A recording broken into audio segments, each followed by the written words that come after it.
Samajwadi party के कद्दावर नेता और यूपी की राजनीति के सबसे चर्चित चेहरों में से एक आजम खान लगभग 23 महीने जेल में बिताने के बाद आखिरकार बाहर आ गए हैं। उनकी रिहाई को लेकर जिस तरह का माहौल बना, उसने साफ कर दिया है कि रामपुर और उससे जुड़े इलाकों में आज भी उनकी पकड़ और प्रभाव बना हुआ है। हालांकि ये भी उतना ही सच है कि उनके सामने कानूनी चुनौतियां अभी खत्म नहीं हुई हैं।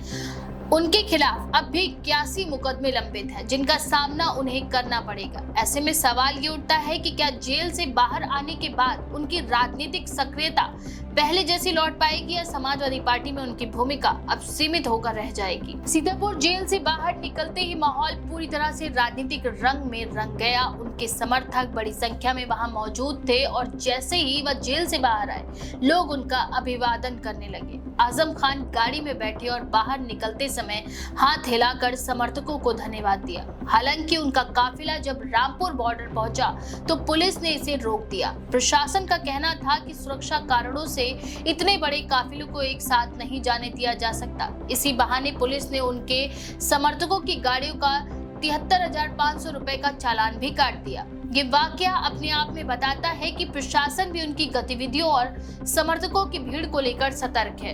उनकी रिहाई के बाद सोशल मीडिया पर भी चर्चाएं तेज हो गई। एक तरफ उनके समर्थक इसे न्याय की जीत बता रहे थे, वहीं दूसरी तरफ विरोधी गुट इस सवाल को उठा रहे थे कि इतने सारे मामलों में फंसे नेता को लेकर पार्टी किस तरह का रुख अपनाएगी। समाजवादी पार्टी ने हमेशा से आजम खान को एक बड़ा चेहरा माना है। वह न केवल पार्टी के मुस्लिम वोट बैंक के लिए महत्वपूर्ण रहे हैं, बल्कि रामपुर की राजनीति में उनका दबदबा दशकों से चला आ रहा है। उनकी लोकप्रियता का अंदाजा इसी से लगाया जा सकता है कि जेल में रहते हुए भी उनके नाम पर राजनीतिक बयानबाजियां होती रही और पार्टी के भीतर भी उनके भविष्य को लेकर चर्चाएं होती रही। आजम खान की रिहाई उस समय हुई जब समाजवादी पार्टी को उत्तर प्रदेश की राजनीति में कई मोर्चों पर संघर्ष करना पड़ रहा है। भारतीय जनता पार्टी की लगातार जीत और योगी आदित्यनाथ के नेतृत्व में कानून व्यवस्था की सख्ती ने विपक्षी दलों के लिए मुश्किलें खड़ी की हैं। ऐसे में सवाल ये है कि क्या आजम खान की वापसी से पार्टी को नया बल मिलेगा। उनके समर्थकों का मानना है कि जेल से बाहर आने के बाद वह पहले की तरह सक्रिय राजनीति में लौटेंगे और समाजवादी पार्टी के लिए मुस्लिम वोट बैंक को और मजबूत करेंगे। दूसरी तरफ उनके खिलाफ दर्ज 81 मुकदमे किसी बड़ी चुनौती से कम नहीं है। इनमें से कई मामले जमीन कब्जाने, अवैध निर्माण घोटालों और सरकारी संपत्ति के दुरुपयोग से जुड़े हुए हैं। राजनीतिक जानकारों का मानना है कि भले ही वह जेल से बाहर आ गए हों, लेकिन न्यायालयों में लंबी कानूनी प्रक्रिया से गुजरना उनके लिए कठिन साबित हो सकता है। ये भी संभव है कि अदालतों के चक्कर और कानूनी लड़ाई उनकी राजनीतिक गतिविधियों को सीमित कर दे। उनकी रिहाई को लेकर रामपुर में लोगों के बीच उत्साह साफ देखा गया। कई लोग इसे इस रूप से देख रहे हैं कि अब स्थानीय राजनीति फिर से पुरानी शक्ल ले सकती है। हालांकि ये भी सच है कि पिछले कुछ वर्षों में आजम खान की गैर मौजूदगी में कई नए चेहरे राजनीति में उभरे।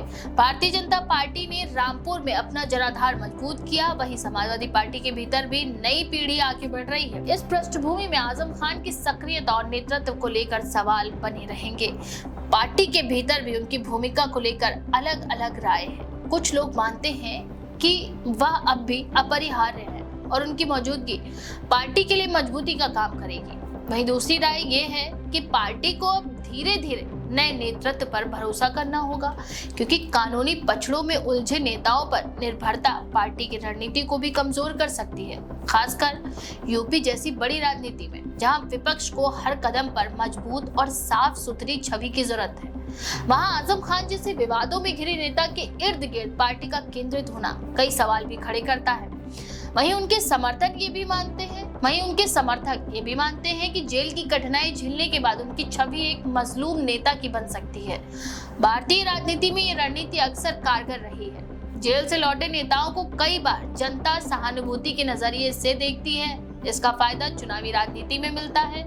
रामपुर और आसपास के इलाकों में उनकी पकड़ का असर अगले चुनावों में भी दिख सकता है। हालांकि विरोधियों का कहना है कि सहानुभूति लंबे समय तक नहीं टिक पाएगी, क्योंकि लोगों को विकास और स्थिरता की राजनीति चाहिए। इस पूरी घटना में प्रशासन की सतर्कता भी ध्यान देने योग्य है। काफिले की गाड़ियों पर चालान और बार बार रोकी जाने जैसी घटनाएं बताती हैं कि सरकार और पुलिस उनकी गतिविधियों पर बारीकी से नजर रखे हुए है। इसका एक बड़ा कारण ये भी है कि आजम खान के समर्थक अक्सर बड़ी संख्या में जुटते हैं, जिससे कानून व्यवस्था की स्थिति बिगड़ सकती है। सरकार शायद यही चाहती है कि उनकी रिहाई का असर चुनावी मोड़ पर किसी तरह का उबाल न बन सके। आजम खान की राजनीति को समझने के लिए उनके पिछले 3 दशकों का इतिहास देखना जरूरी है। वह न केवल रामपुर से कई बार विधायक और सांसद रहे हैं, बल्कि यूपी सरकार में महत्वपूर्ण मंत्रालय भी संभाल चुके हैं।